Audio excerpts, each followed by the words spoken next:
Quantum সংখ্যার সাহায্যে কোনো নির্দিষ্ট শক্তি স্তরে ইলেকট্রন ও অরবিটাল সংখ্যা নির্ণয় করবো আমরা। হ্যাঁ, এখন ধরো যে কোনো একটা শেলের ইলেকট্রন ধারণ ক্ষমতা বা অরবিটাল সংখ্যা নির্ণয় করতে হলে আমাদের 4টা কোয়ান্টাম সংখ্যা ব্যবহার করা লাগে।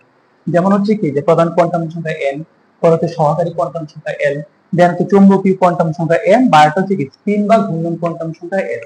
এই 4টা কোয়ান্টাম সংখ্যা ব্যবহার করার মাধ্যমে ইলেকট্রন ধারণ ক্ষমতা বা অরবিটাল সংখ্যা নির্ণয় করা যায়। ধরো এই n দ্বারা আসলে কি, তাহলে যদি আমরা n প্রথমে দেখি, n হচ্ছে শেলের অবস্থান বা শক্তি স্তর নির্দেশ করে। শেলের অবস্থান, n হচ্ছে শেলের অবস্থান অবস্থান বা শক্তি স্তর নির্দেশ করে। শক্তি স্তর নির্দেশ করে। ধরো তুমি যে কোশ্চেন সলভ করতেছো সেখানে তৃতীয় শক্তি স্তর দেওয়া আছে, যদি তৃতীয় শক্তি স্তর দেওয়া থাকে তাহলে এখানে কি n এর মান 3, আর n যদি 3 হয়, n এর মান 3 হলে এটাকে কি বলা যায়, থার্ড শেল বলা যায় না। n = 3 হলে এটা কি থার্ড শেল। এখন আসলে হচ্ছে সহকারী কোয়ান্টাম সংখ্যা l এর ক্ষেত্রে এর মানটা হচ্ছে 0 থেকে n-1 পর্যন্ত, n-1 পর্যন্ত, অর্থাৎ 0 1 2 3 এই সিকোয়েন্স অনুযায়ী যাবে। যেমন n-1 বলতে গিয়ে এখানে যে n-1, তাহলে 3-1 2, তাহলে কি 0 থেকে 2 পর্যন্ত। এখন যদি আমাদের n এর মান তো 3, n এর মান 3 হলে l এর মান হচ্ছে কত, 0 1 আর হচ্ছে কত 2। এখন এই 0 জন্য কি লেখা যায়, 0 জন্য আমরা কি s লিখতে পারি, 1 এর জন্য p লিখতে পারি, 2 এর জন্য কি d লিখতে পারি। যেহেতু এটা তৃতীয় শক্তি স্তর তাহলে এখানে কি দেওয়া যায়, 3s 3p আর কি 3d লেখা যায়।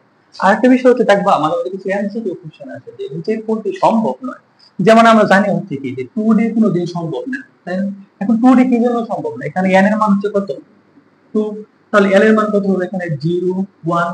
এখন 0 জন্য কি লেখা যায় s, আর এটা হচ্ছে কত p, যেহেতু দ্বিতীয় শক্তি স্তর এজন্য 2s 2p। এখানে কি আছে যে 2s আছে 2p আছে, 2d কিন্তু না, এই জন্য কি 2d সম্ভব না। আচ্ছা, এখন ওদিকে যাওয়া লাগবে না, থাক। এখন আসলে হচ্ছে ধরো আমি কি পাইলাম তাহলে, যে l এর মান পাইছি না। আচ্ছা, ধরো l এর মান l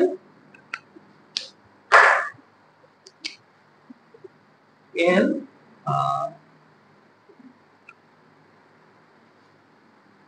এদিকে লেখা হচ্ছে সাব শেল, আর এখানে একটা নাম দেব, নাম। এল এর মান কি কি পাইছিলাম, একটা হচ্ছে 0, আর একটা হচ্ছে 1, আর একটা হচ্ছে কত 2। এখন 0 এর জন্য কি পাইছিলাম যে 3s, 1 এর জন্য পাইছিলাম কত 3p, আর 2 এর জন্য পাইছিলাম কত 3d। এখন যেহেতু এখানে কি আছে 3s 3p 3d, এজন্য এটা কি লেখা যায় যে s অরবিটাল, এটা কি লেখা যায় p অরবিটাল, এটা কি লেখা যায় d অরবিটাল। আচ্ছা, এখন আসলে হচ্ছে আমাদের ম্যাগনেটিক কোয়ান্টাম সংখ্যা বা চুম্বকীয় কোয়ান্টাম সংখ্যা m এর ক্ষেত্রে, m হচ্ছে কি ম্যাগনেটিক কোয়ান্টাম সংখ্যা। এই ম্যাগনেটিক কোয়ান্টাম সংখ্যার ক্ষেত্রে মান হচ্ছে -l টু হচ্ছে +l, -l টু হচ্ছে কি +l, অর্থাৎ মাইনাস থেকে প্লাস পর্যন্ত এই যে মানগুলো আছে আমাদের 0 1 2 এই প্রত্যেকটা কি মাইনাস থেকে প্লাস পর্যন্ত। যেমন তোমার কাছে একটা সংখ্যা ধরো 3 আছে, 3 এর ক্ষেত্রে মাইনাস থেকে প্লাস পর্যন্ত কি লেখা যায়, যেমন -3 -2 -1 0 +1 +2 +3, মানে এই সিকোয়েন্স অনুযায়ী আমরা লিখবো। হ্যাঁ, l এর যে মানগুলো আছে এই সিকোয়েন্স অনুযায়ী আমরা লিখবো। তাই l এর মান কি কি আছে আমাদের 0 1 2, আর এই পাশে m এর মান দিই, আর এই পাশে লেখা হচ্ছে অরবিটাল সংখ্যা, অরবিটাল সংখ্যা, অরবিটাল সংখ্যা।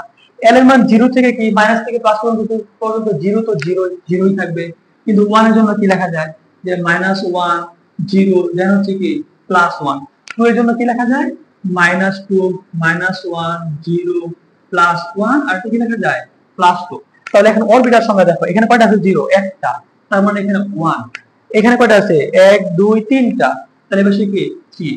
এখানে আছে 1 2 3 4 5 5টা, তাহলে মূল অরবিটাল সংখ্যা কয়টা আমাদের 5 3 8, আর এটা হচ্ছে কত 9। অতএব অরবিটাল সংখ্যা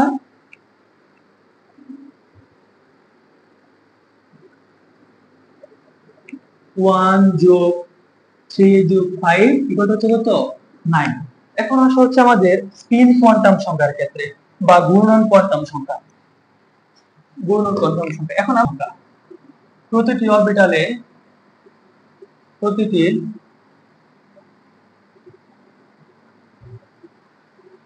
অরবিটালে ইলেকট্রন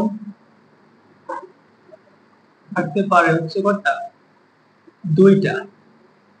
কিরকম ধরো এখানে জিরো আছে, -1 0 হচ্ছে কি +1, -2 -1 0 +1 +2। এই প্রত্যেকটা অরবিটালে ইলেকট্রন থাকে দুইটা, এটা হচ্ছে কি এক plus half minus half, plus minus half, এরকম কি plus minus half, plus minus half, plus minus half, এরকম তো সবগুলোতেই plus minus half, plus minus half, plus minus half, plus minus half, plus minus half. মানে বিপরীত মুখী থাকবে, যেরকম বক্সের মধ্যে যেরকম ইলেকট্রন থাকে, একটা হচ্ছে এইদিকে আর একটা হচ্ছে এইদিকে, দুইটা বিপরীত ক্রমে থাকবে। তাহলে এখানে কয়টা ইলেকট্রন আছে দুইটা, এখানে দুইটা, এখানে দুইটা, এখানে দুইটা, প্রত্যেকটাতে কয়টা করে আছে দুইটা করে। তাহলে 2 4 6 8 10 12 14 16 18। তো ইলেকট্রন সংখ্যা কয়টা হচ্ছে আমাদের 18টা, আর অরবিটাল সংখ্যা পেয়েছিলাম কয়টা 9টা। তাহলে অতএব কি দেখা যায়, অতএব ইলেকট্রন সংখ্যা, অতএব ইলেকট্রন সংখ্যা, অতএব ইলেকট্রন সংখ্যা ইকুয়াল টু কি অরবিটাল সংখ্যা ইনটু হচ্ছে 2, 9 ইনটু হচ্ছে 2 ইকুয়াল টু কত 18।